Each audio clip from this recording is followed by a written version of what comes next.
So based on this year's operating budget and capital expenditure plan, is there anything that you can pinpoint as kind of the biggest pressure point for SHA?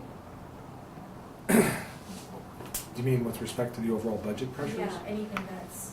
Well, there'd be a couple. So one, and they would both be reflective of some of the new investments. So one, I'll talk about capital first, right? So significant investment in capital, both in equipment and facilities.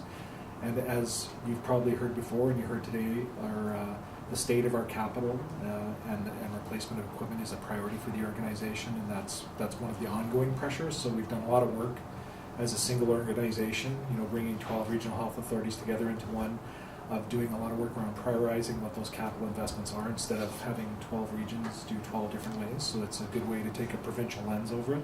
And we're very pleased with that, but it's also an area that will require ongoing and long-term investments, mostly because whenever we do work on facilities, we also are caring for patients at the same time, so those have to be staged and they take time. So that would be one. From an operating pressure perspective, as we finish this last fiscal year and start anew, I think the big pressure on our operations are those same things that have impacted our healthcare system for years.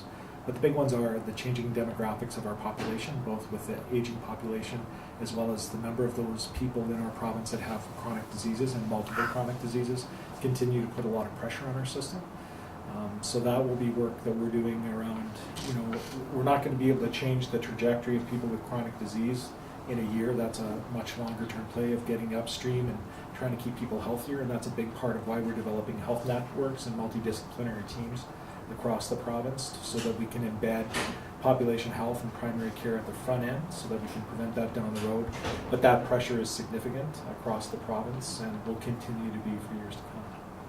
Talk to me about the sort of mental health and addiction services. Is that about building infrastructure, or is it about dedicating space to mental health and addictions in communities? What's that about? So I wouldn't say it's about building infrastructure. Most of the mental health and addiction investments are about expanding community-based beds. So it's an expansion of service, both rehab and other community-based services. And you could see from the budget announcement, and very quickly we'll see some requests for proposals going out to community partners to actually improve access to community-based mental health and addiction services.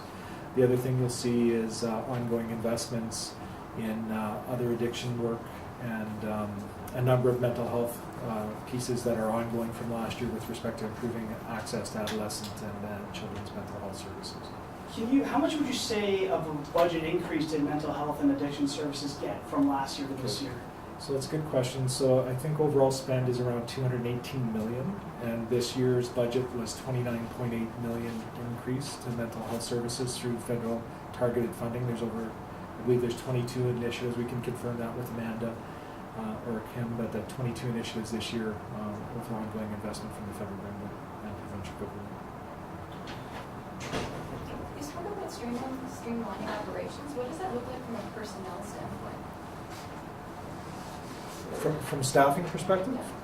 Well, when I talk about streamlining operations, what I'm really talking about is, in our past with multiple organizations operationally responsible for 12 components of the healthcare system, moving into a single organization, streamlining to me speaks to more of improving access for patients, providing staff the right equipment and opportunities to care for patients, and reducing the waste, but also the redundancy of some of the work we do.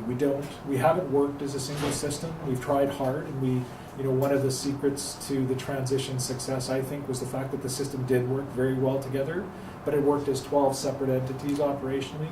By having a single lens and being able to look at things from a provincial priority, makes it better with respect to how we invest in our true priorities and how we improve services across the province. So one of the areas that you'll see, which is a budget focus for us this year, is moving forward an area of appropriateness. So looking at appropriate use of services. And that doesn't mean that people are running around intentionally using the wrong services, but how do we align our resources so that we can provide the right care to people closer to home and ensuring that they're receiving those services without having to duplicate that effort across our organization.